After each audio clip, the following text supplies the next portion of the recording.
इंदिरा गांधी जी और कहाँ देश के प्रधानमंत्री मोदी जी। और अब तो हद ही हो गई कि पूरे देश में और विभिन्न स्टेटों में आरएसएस जो कभी वोट नहीं लेता है, बिना जनता के वोट के सरकारों के ऊपर अपना अंकुश, अपना आधिपत्य जमाए हुए है और शासन कर रहा है। और इस तरीके से शासन कर रहा है जैसे उन्होंने जनता ने उनको चुन करके भेजा है। आज हम अगर राजस्थान की बात करें तो इंडिपेंडेंट स्टेट है हमारा राजस्थान, लेकिन इस भाजपा ने और आरएसएस ने इसको केंद्र शासित प्रदेश बना दिया। ये केंद्र के बगैर कुछ भी यहाँ पर नहीं हो सकता है। ब्यूरोक्रेसी पूरी हावी है और ब्यूरोक्रेसी को कोई भय नहीं है। चाहे मुख्यमंत्री हो चाहे मंत्री हो, कुछ भी कह दें, वो जायज़ बात भी कह दें तो उनकी बात नहीं सुनी जाती है। तो आम जनता का तो क्या हाल होगा आप और हम देख सकते हैं। तो ये जो हालात बने हैं, ऐसे हालातों में हमें स्वर्गीय इंदिरा जी जैसा साहस, अनुशासन, दूरदृष्टि, पक्का इरादा, उनका जो स्लोगन था, उनका जो मंतव्य था, पूरे देश और दुनिया में उन्होंने अपना लोहा मनवाया। मैं समझता हूं कि हर कांग्रेसी कार्यकर्ताओं को उस प्रकार के साहस की आवश्यकता है। सरदार पटेल से और स्वर्गीय इंदिरा गांधी जी से, दोनों से जो उनमें खूबियां थी, जो उनमें गुण थे, जो उनके कार्य क्षमताएं थी, जो उनका शासन करने का तरीका था, उन सब से प्रेरणा लेकर के हम सब लोग आज, चूँकि राजस्थान हो चाहे दिल्ली में हो, हम विपक्ष में हों, हमारे नेता राहुल गांधी जी जिस प्रकार से निडरता के साथ में मोदी जी के सामने, सरकार के सामने चुनौतियां पेश कर रहे हैं, लेकिन ये हैं कि वोट चोरी कर करके सरकारों पे काबिज हो रहे हैं, अपनी एजेंसियों का दुरुपयोग कर रहे हैं। बात करते हैं भारतीय जनता पार्टी और आरएसएस के लोग इंदिरा जी के आपातकाल की, उनके समय की। वो संविधान में जो प्रावधान था उसके तहत तत्कालिक समय की आवश्यकताओं के अनुरूप किया गया। फिर भी उन्होंने कहा कि हो सकता है ये हमारी गलती हो, लेकिन आज तो अघोषित आपातकाल है। आज संविधान में कहीं भी उसकी कोई वर्णन नहीं है, उसके बावजूद इन्होंने अघोषित आपातकाल कर रखा है। कोई मीडिया का व्यक्ति अगर किसी के खिलाफ कोई ट्वीट कर देता है, बात कह करके इनकी आलोचना कर देता है, तो उसके खिलाफ मुकदमा। अगर कोई नेता सच्चाई कहता है, इनकी गवर्नेंस के बारे में, अगर कोई उनकी नीतियों के बारे में कोई आलोचना करता है, तो ईडी और इनकम टैक्स, सीबीआई, और अब तो हद ही हो गया, एक डीजी पे एक डीजी, एक डीजी पे एक डीजी, एक डीजी पे एक डीजी, एक डीजी पे चार डीजी बैठा दिए। मैं समझता हूं कि राजस्थान का भट्ठा बैठाने में भजन लाल जी का नंबर 1 नाम आएगा, क्योंकि इन्होंने खुद को तो कुछ करना नहीं है, ऊपर से जो पर्ची आती है उसको करना है। हमारा जो पीएचक्यू होता था, मैं समझता हूं कि उसका एक इकबाल होता था, डीजीपी का एक इकबाल होता था, उसका अपना काम होता था, उसके अधीन सारे के सारे पुलिस काम करते थे। आज जो स्थितियां बनी हैं आप समझ सकते हैं। कमिश्नर भी लगाया और स्पेशल कमिश्नर भी लगा दिया। अब वो स्पेशल होगा। वो एक बार मेरे किस्सा याद आ गया, एक किसी ने कहा भाई चाय दे दे, उसने चाय दी, यार स्पेशल नहीं बनाता क्या? कि भाई हाँ बनाता हूँ। तो स्पेशल बनाई, तो स्पेशल बना के दी, तो क्या यार इसमें चीनी नहीं डाली क्या? आपने स्पेशल के लिए कही थी, चाय तो मैंने पहले दे दी थी। अब आपने स्पेशल कही तो स्पेशल में तो मतलब हम नमक थोड़ी डालता मैं। तो कहने का मतलब मेन पे स्पेशल, स्पेशल पे अतिरिक्त, एक्स्ट्रा, पता नहीं क्या क्या हो रहा है, क्या नहीं हो रहा है। जो हालात बने हुए हैं इस सरकार के, वो बहुत ही दयनीय हैं, चिंताजनक हैं।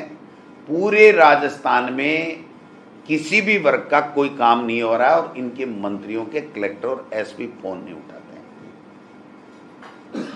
जब ये जाते हैं तो 5 लोग भी सर्किट हाउस में इनसे मिलने नहीं आते हैं। यानी कार्यकर्ताओं को, इन्हीं के कार्यकर्ताओं को आशा खत्म हो चुकी है कि हमारा काम भी होगा कि हम मंत्री के पास क्यों जाएं। अकेले जाते हैं, कलेक्टर या अधिकारियों के साथ चाय बिस्किट नाश्ता करके निकल लेते हैं। तो ये जो हालात है, ये दिन प्रतिदिन लोकतंत्र को कमज़ोर करने वाले हालात हैं। यहाँ पर आज जितने भी ठेके मिल रहे हैं राजस्थान के अंदर, मैं आपको लिख के दे सकता हूँ, सारे के सारे गुजरात की वो लोबी जो दिल्ली में काम करती है या दिल्ली की पर्ची लेकर के आती है, उसी को ठेका मिलता है।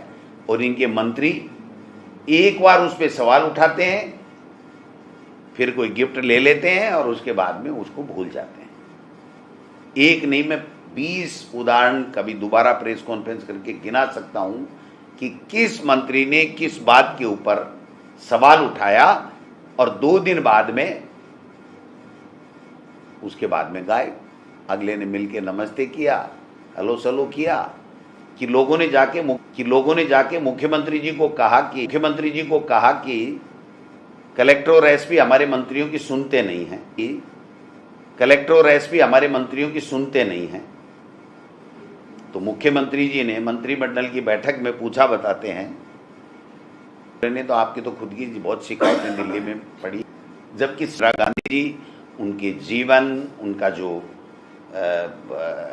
हौसला, जो साहस, दृढ़ इच्छा शक्ति, देश के लिए अपने आप को बलिदान कर देना, वो सब बातें लेकर के, उनसे प्रेरणा लेकर के हम कांग्रेस के कार्यकर्ता एक नई ऊर्जा लेकर के इस पर्ची सरकार का विरोध करेंगे, इनकी गलत नीतियों का विरोध करेंगे। और अंता चुनाव में जल्दी रिजल्ट आने वाला है, इनको पता लग जाएगा कि ये कहाँ पर खड़े हैं।